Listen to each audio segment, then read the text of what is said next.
Periyar Maniam Institute of Science and Technology, Tanjavur. Mechanical Engineering with specialization in Energy Engineering, Robotics and Industrial Automation. அதிமுகவை கபலீகரம் செய்ய நினைக்குது பாஜக. அந்த பாஜகவோட போய் ஏன் ஓபிஎஸ் அவர்கள் சேரணும்? நம்மளை கூட நாங்கள் ஏன் அதிமுகவுக்கு பின்னாடி இருக்கணும், நாங்கள் அதிமுகவை அழிச்சிட்டா கூட நான் 2வது இடத்துக்கு வந்துடுவேன். அப்போ அதிமுக அழியணுங்கிறது அவர் என்னமாக இருக்குங்கிறது பட்டவர்த்தனமாக தெரியுது. இதை நம்ம ஒளிவு மறைவாக பேச வேண்டிய அவசியம். தவழ்ந்து கூட இந்த இடத்துக்கு வந்துட்டேன்னு அவரே சொல்றாரு. அவரை தலைவன் ஒத்துக்கிறது இல்லை. சுவைத்தவர் நெஞ்சுமெல்லாம் சமைத்தவர் நிலைத்திட உங்கள் சமையலில் எங்கேயும் ஸ்ட்ராங் கட்டு பெருங்காயம். அண்ணாமலைக்கும் பழனிசாமிக்கும் இது தனிப்பட்ட முறையில் டக்கஃபார். இதில் அதிமுக பாஜகங்கிறதுக்கான சண்டையே இங்கே கிடையாது. 1,42,00,000 ஓட்டு வாங்கின அதிமுக இன்றைக்கி 82 லட்சம் ஓட்டுத்தான் பாராளுமன்றத்தில் வாங்க முடியுதுன்னா, கிட்டத்தட்ட 70 லட்சம் ஓட்டு எங்கே போச்சு, எதனால் போச்சு, ஏன் பிரிஞ்சிச்சுன்னு சிந்திக்க வேண்டாமா?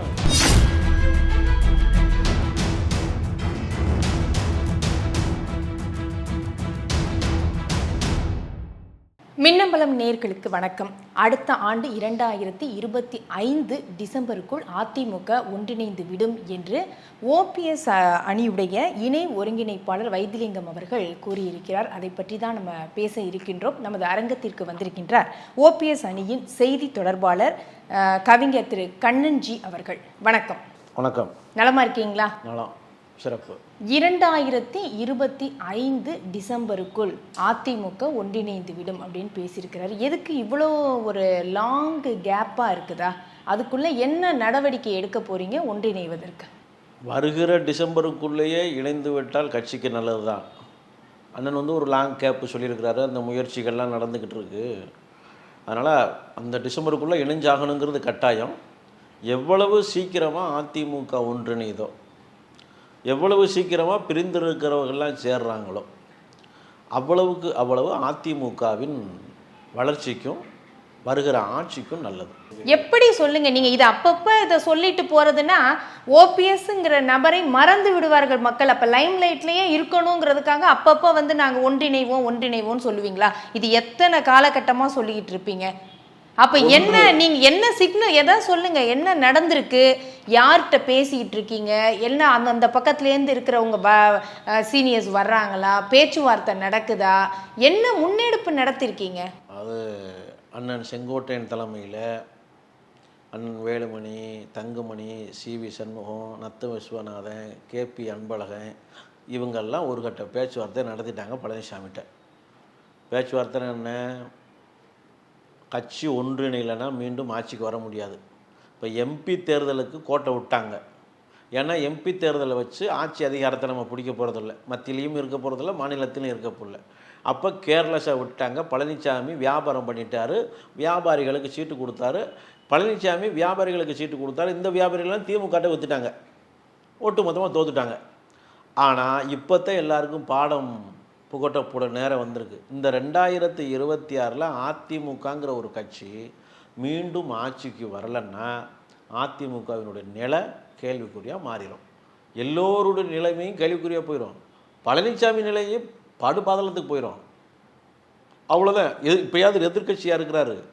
2026 அதிமுக ஒன்றிணைந்து போட்டியிடலைன்னா எதிர்கட்சி கூட வர்றதுக்கான வாய்ப்பு குறைவு. ஏன்னா இப்போ திமுக அதிமுகவின் பலகீனத்தில் மட்டும்தான் வெற்றி பெறுது. சட்டம் ஒழுங்கு சரியில்லை, நிர்வாக சீர்கேடு, லஞ்சம், ஊழல், சினிமா துறையை தன்வயப்படுத்துறது, அவங்களுக்கு தெரியாமல் எந்த திரைப்படமும் வெளியிட முடியாதுங்கிற ஒரு மாதிரி அவங்களுக்கு தெரியாமல் தமிழகத்தில் எந்த தொழிலும் செய்ய முடியாதுங்கிற அளவிற்கு திமுக அனைத்து துறைகளையும் தன்வயப்படுத்துது. அப்போ இந்த ஆட்சி அவ்வளோ எங்கே பார்த்தாலும் கொலை, கொள்ளை, கற்பழிப்பு இதெல்லாம் நடக்குது. அன்றாட செய்தித்தாள்கள்லாம் நடந்துகிட்ருக்கு. அப்போ எல்லாமே விலையேற்றம். மின் கட்டணம், பேருந்து கட்டணம், பால் விலை அப்படின்னு அனைத்தும் அடிப்படை தேவைகளுக்கான அனைத்துமே விலையேற்றம். இதெல்லாம் இந்த ஆட்சி எதனால் இவ்வளவு தைரியமாக செய்யுது? எதிர்த்து கேட்கறதுக்கு ஆள் இல்லை.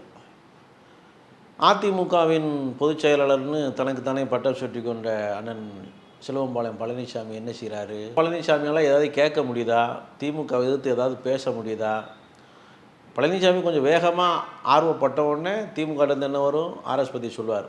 கோடநாடு கொள்ளை வழக்கு தூசி தட்டப்படுகிறது, டெண்டர் முறைகேடு வழக்கு மீண்டும் தூங்குவதற்கான ஏற்பாடு செய்யப்படுதுன்னு சொன்ன உடனே பழனிசாமி மைக்கை பிடிச்சி ரொம்ப பேசுவார், அப்புறம் படுத்துவார். இல்லை, அது எந்த இடத்துல நீங்கள் சொல்கிற குற்றச்சாட்டுலாம் எந்த இடத்துல? இவர் கள்ளச்சாராயம் விஷயத்தில் கூட உண்ணாவிரதம் இருந்தாங்க, அதிமுக அவ்வளோ பேரும் வந்து அதில் ஈடுபட்டாங்க, எல்லாம் செஞ்சாங்க. ஓபிஎஸ் நீங்கள் குற்றம் சொல்கிறீங்க, இபிஎஸ் தரப்பு குற்றம் சொல்கிறீங்க. ஓபிஎஸ் தரப்பில் என்ன நீங்கள் நடவடிக்கை எடுத்திருக்கிறீங்க? என்ன ஒரு ஆக்டிவாக இருக்குதா? அதாவது கட்சி ஒன்றா இருக்கும்போது ஆக்டிவ்ங்கிறது அப்போ தான் அதிகமாக தெரியும். ஒரு கட்சி பலமான கட்சியாக இருக்கும்போது தான் அந்த கட்சி எடுக்கிற முடிவுக்கு ஆளுங்கட்சி பயப்படும். ஆனால் இப்போ ஆளுங்கட்சி தான் பொதுவாக வந்து எதிர்கட்சியை பலகீனப்படுத்தும். ஆனால் இப்போ என்னென்னா பழனிசாமியை அதிமுகவை பலகீனப்படுத்திடுறாரு. இன்னொருத்தர் வந்து நம்மளை பலகீனப்படுத்த வேண்டிய அவசியம் இல்லை. பழனிசாமி பலகீனப்படுத்திக்கிறார், தனக்குத்தானே தான் வீட்டிலேயே தீ வச்சுக்கிறார். அதனால் என்ன செய்கிறாங்க, நம்ம எவ்வளோதான் டெய்லி தினமும் ஐயா ஓபிஎஸை வந்து அறிக்கை விடுறாரு. பழனிசாமி விடுற அறிக்கையை விட ஐயா ஓபிஎஸ் அறிக்கையில் ஆழமாகவும் அதில் இருக்க கருத்துக்கள் வந்து அம்மா அறிக்கை மாதிரி வரும். ஆனால் பழனிசாமியுடைய அறிக்கையோ பழனிசாமியுடைய பேச்சோ பழனிசாமி கொடுக்குற பேட்டியோ திமுகவை சட்டையே செய்யாது. இப்போ ஓபிஎஸ் உடைய அறிக்கையை சட்டை செய்கிறாங்களா? நீங்கள் அறிக்கை அரசியல் மட்டும்தான் ஓபிஎஸ் பண்ணிட்டு இருக்கிறாரு.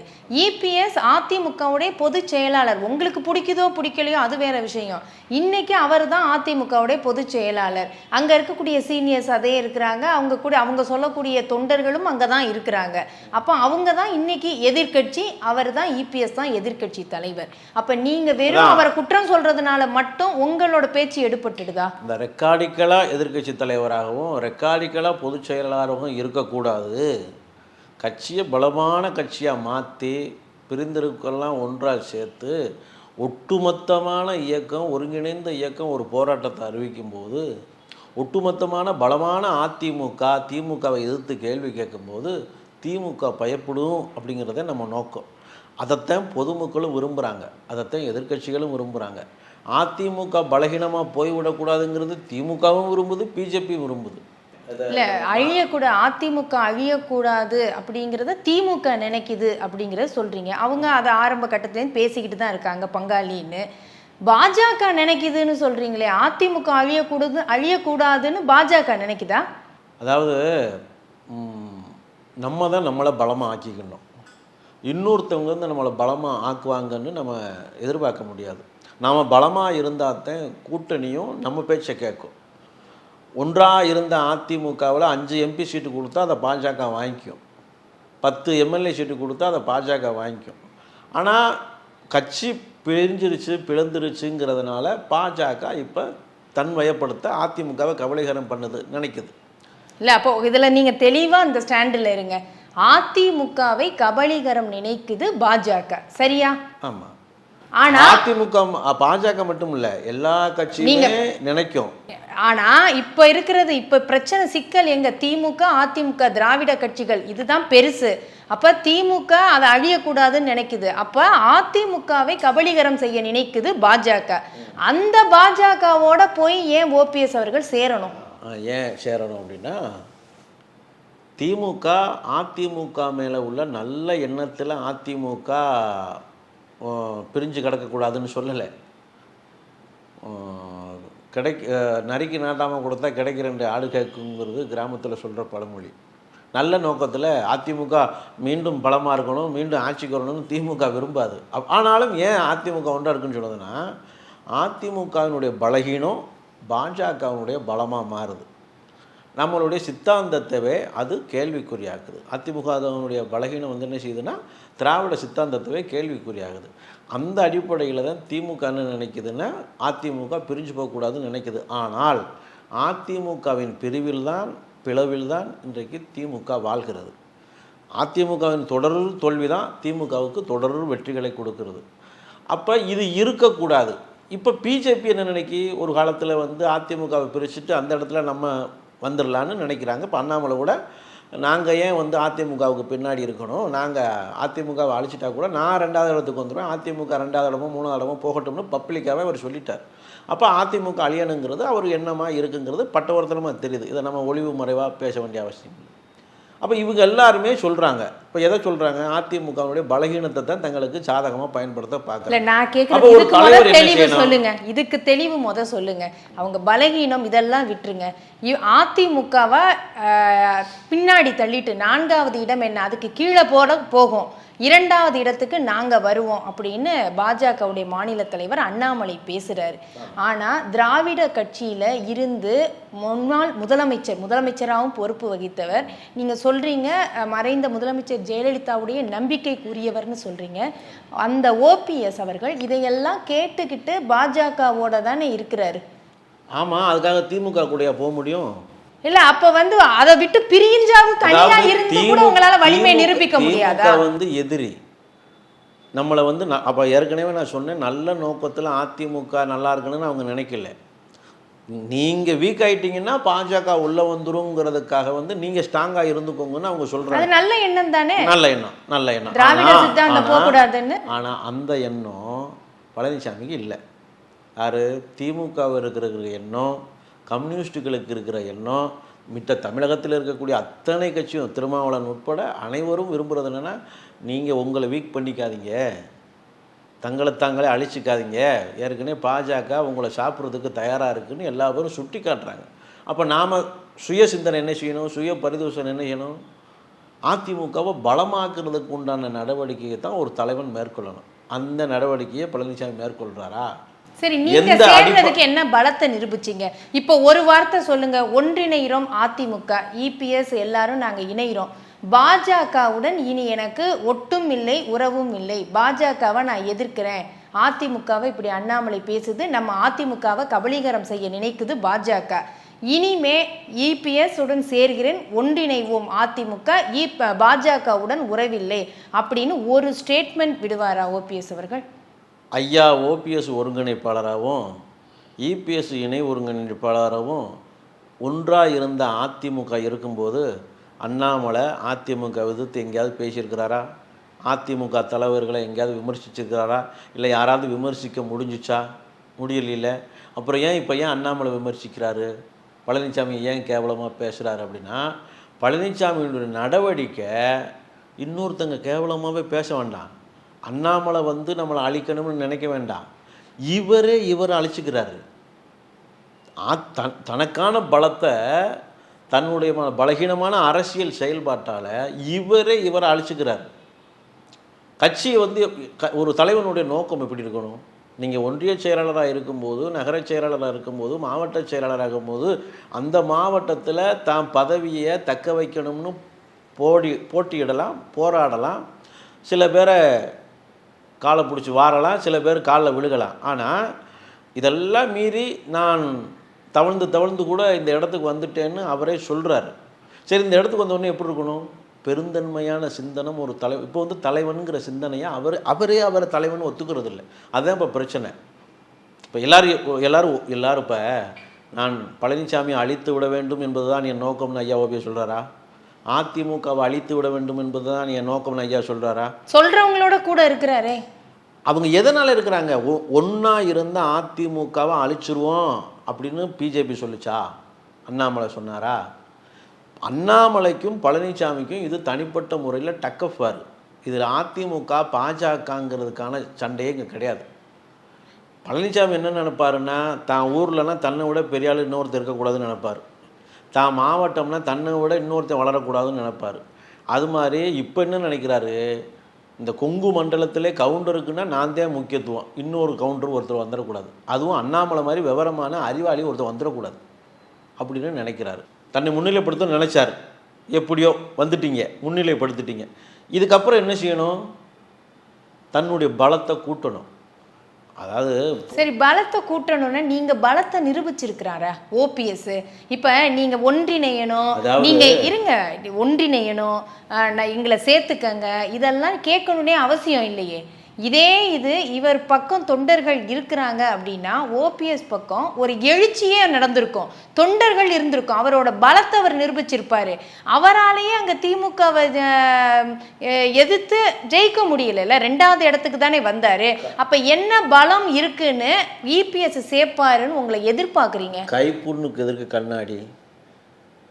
37% இருந்த வாக்கு வங்கி 20% குறைஞ்சு போச்சுனாலே அதுக்கு எதுக்கு ஒரு விவாதம்? 17% வாக்கு வங்கி எங்கே? அம்மா காலத்தில் இருந்த 47% வாக்கு வங்கி இவங்க காலத்தில் 10% குறைஞ்சு 37க்கு வந்துச்சு. அம்மா இருக்கும்போது 47%, 1,65,00,000 வாக்கு நிச்சயம் விழும். அதனால தான் 1.5 கோடி தொண்டர்கள் 1.5 கோடி தொண்டர்கள் சொன்னோம். ஆனால் அம்மா மறைவிற்கு பிறகு அது 10% குறையுது. இருந்தாலும் பரவாயில்லைன்னு சொல்லி நம்ம ஆட்சியை இழக்கிறோம். ஆட்சி அதிகாரத்தை அம்மா ஒப்படைச்சிட்டு போனாங்க. 10% வாக்கு போய் ஆட்சியை இழக்கிறோம். அப்போ கூட அதிமுகவும் திமுகவுக்கும் 3% வாக்கு வித்தியாசம் தான் இருந்துச்சு. நம்ம 34% வாக்கு வாங்கியிருந்தோம், திமுக 37% வாக்கு வாங்கியிருந்துச்சு 2021 சட்டமன்றத்தில். 3% தான். இன்னைக்கு திமுக ஓட்டு திமுகட்ட இருக்குது, அதிமுக ஓட்டு 1,42,00,000 ஓட்டு வாங்கின அதிமுக இன்றைக்கி 82 லட்சம் ஓட்டு தான் பாராளுமன்றத்தில் வாங்க முடியுதுன்னா கிட்டத்தட்ட 70 லட்சம் ஓட்டு எங்கே போச்சு? எதனால் போச்சு? ஏன் பிரிஞ்சிச்சுன்னு சிந்திக்க வேண்டாமா? அந்த தொண்டர்கள் எங்கே போனாங்க? கிட்டத்தட்ட 70 லட்சம் தொண்டர்கள் அதிமுகவுக்கு வாக்களிக்கலை. அதிமுக தொண்டர்கள், பழனிசாமி சொன்னார் 2 கோடி தொண்டர்கள் எங்கிட்ட இருக்காங்கன்னாரு. இந்த 2 கோடி பேர் இல்லைன்னு அப்பட்டமாக தெரிஞ்சு போச்சு. சரி, அம்மா நம்மளுக்கு சேர்த்து வச்சுட்டு போன 1.5 கோடி தொண்டர்கள் இருக்கிறாங்களா? அதுவும் இல்லை. இப்போ எங்கே வந்து நிற்க? 82 லட்சம் தான் வந்து நிற்கிது அதிமுக ஓட்டுன்னு. யாரால் அது குறைஞ்சிச்சு?